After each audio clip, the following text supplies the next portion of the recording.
This is Times Square on Broadway, and this is New York, Flashez in New York. A city full of 13 million people, and that's as many people as those who populate the entire continent of Australia. I'm Stephen MacLean, and David Brill's on camera getting the pictures, and we thought for this very important Flashez first report from New York, why not make this incredible city and its equally incredible people the stars? I'm a Yankee Doodle dandy, Yankee Doodle do or die. A real live nephew of my Uncle Sam, born on the 4th of July. That's the downtown area of Manhattan, the world's most important island, supporting that amazingly heavy cluster of skyscrapers. You'd almost expect it to sink. Well, perhaps the rest of America thinks New York has sunk. The city has been declared bankrupt, unable to support itself. Certainly the lady in the harbour here, the Statue of Liberty, symbol to the millions of arriving immigrants, has seen a lot, and she'll probably see plenty more. And the city doesn't look terribly bankrupt, looking down on a ritzy department store like Saks, or across to some of the roof gardens with their swimming pools. That one there is a memorial to the Australians who fought at Anzac. Over at Rockefeller Plaza, these opulent-looking skaters belie the fact that New York's a bankrupt city also.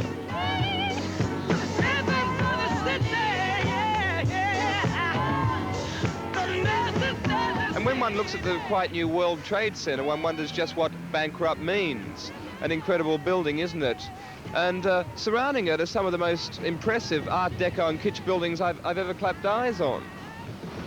New York ties with London and Tokyo as the world's most populous city, and it's a paradox that in a supposedly bankrupt city, these skyscrapers remain the world center for shipping, finance, TV networks, advertising, magazines, book publishing, and entertainment.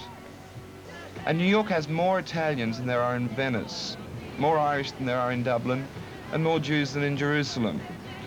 One guidebook, with apparent sincerity, claims that all these ethnic strains have managed to live together in peace and harmony for many decades, which would seem to deny the racial warfare made legend in such popular entertainments as West Side Story. But New York is a magical city. And if, when you come here, New York looks so familiar, then that shouldn't be surprising, because those of us who've grown up in Australia have seen it countless times on television and in movies. Australia knows a lot about New York, but how much does New York know about Australia? I wouldn't expect too much. Americans are notoriously self-absorbed with their country, and they don't get to see Australia through the modern communication methods such as television. Anyway, let's ask a few likelies what they know about Australia. It's at the bottom of the map. How many people there? I don't know. What language they speak? I don't know. It's an island, that's all I know. It's an island? Yeah, and there's a lot of sharks around it. Excuse me, do you know anything about Australia? Nope. You? Nope. Anybody know anything about Australia? Kangaroos. I got a lot of kangaroos. Could you tell me what you know about Australia? Nothing. Not at all? Weren't you taught anything at school?